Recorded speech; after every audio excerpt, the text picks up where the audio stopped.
the most crazy stories about either individuals or companies being hacked? Well, I have two that I could bring up. One is an origin story for Cyberhoot. 10 years ago, I was between jobs and consulting for a company as a CISO, a virtual or fractional CISO.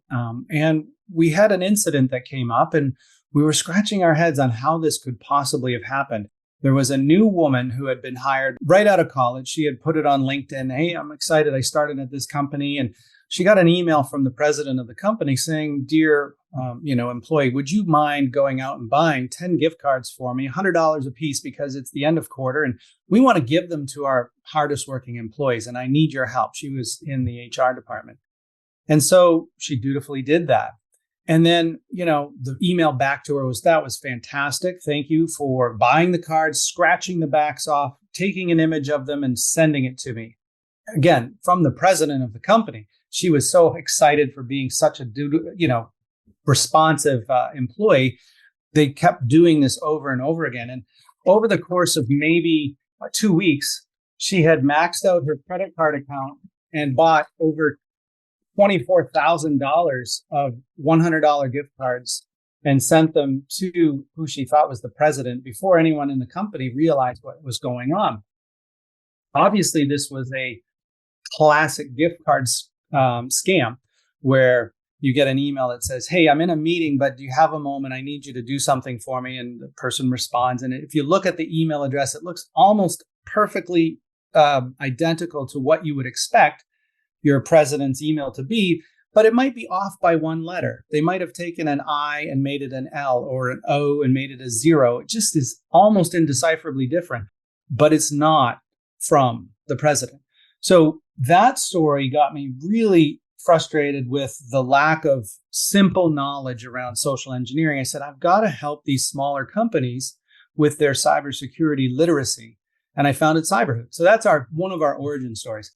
Another one that I had was the story of a $100,000 wire transfer that disappeared forever.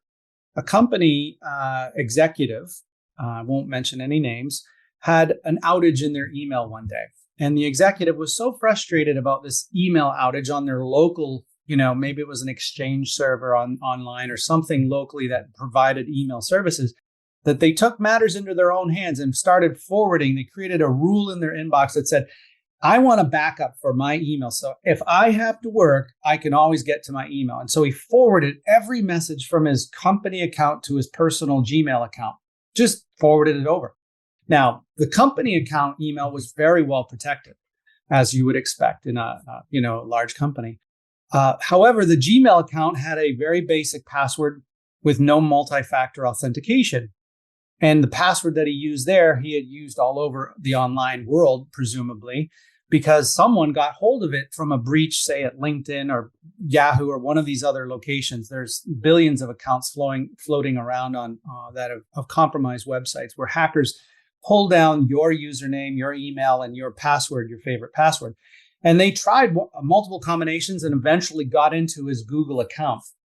So fast forward over the course of many months of monitoring his account, and he happened to be in finance and he was working on a deal to fund some project.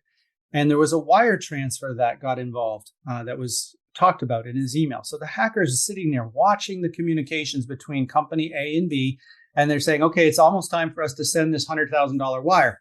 Well, at that moment, the hacker takes over this account and interjects that we have a banking issue and there's new wiring instructions, and here they are. And in the exact tone and temper of the communications that have been going on, because the hacker's been reading the email unbeknownst to anyone.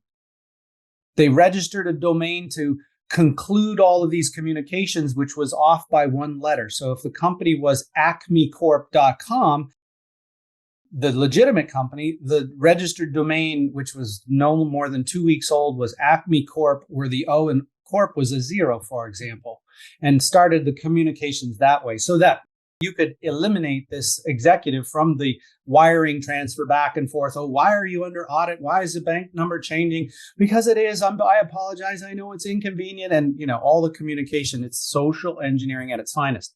Finally, the $100,000 gets sent. A few weeks later, both companies are wondering, where did the money go? Did you send it? Yes, we sent it. No, we didn't get it. Why didn't you get it? Traces turn up that it was sent to the wrong banking information and it was never recovered.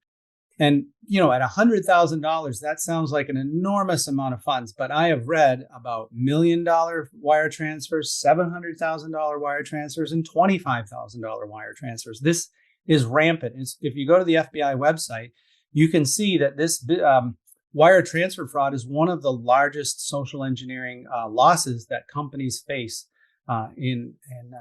in their tracking of these kinds of breaches. So those are two examples of social engineering that leads to financial loss for companies. And it's so easily addressed if you can educate people about the attacks that are out there, the social engineering attacks. For example, the wiring transfer, you never, ever wire or change banking information without picking up the phone and speaking to the other party and saying, okay, I'm just confirming the numbers that you've given me to change the wiring instructions. And they'll either say, yes, that's the right number. And yes, we need it. And you know who you're talking to. Or they'll say, what are you talking about? I have no idea what you're talking. We're not doing any change of wiring. And then you're onto the scheme. Well, thank you for that.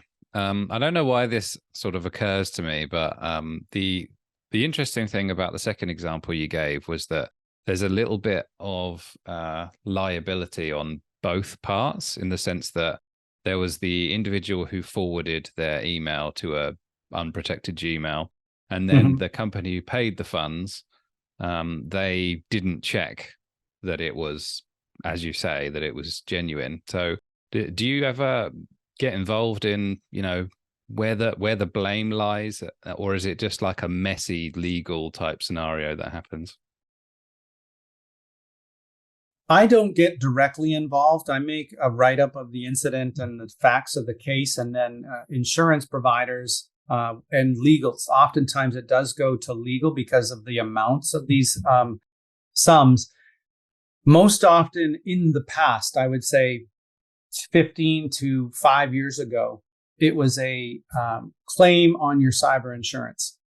However, most cyber insurance is calling out measures like social engineering training, phishing testing, the testing and training and delivery of security systems within a company, wherein you have to prove that you did all of these things in order to file a claim and be paid back if still an accident occurs.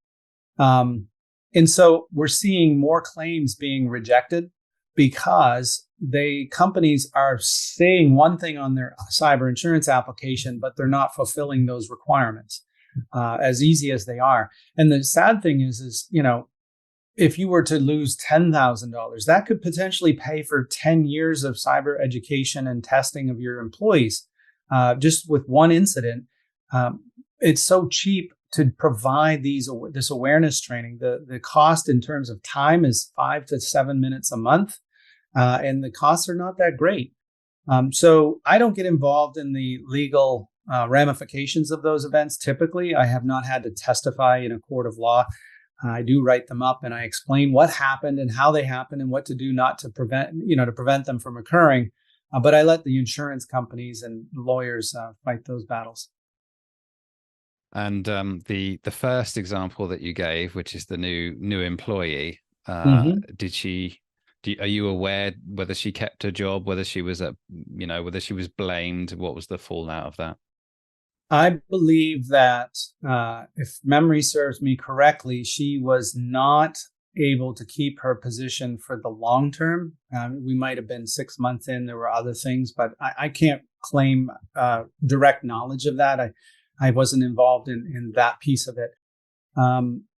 The reality is, though, with social media as it is, hackers are monitoring all of our social media public feeds, and they are monitoring to take advantage of changes in situations, right? New employees who aren't familiar with HR or leadership and are asked to do things need to be on the lookout for those vultures that are circling overhead as hackers, waiting to swoop down and take advantage of some new employee's lack of awareness or knowledge.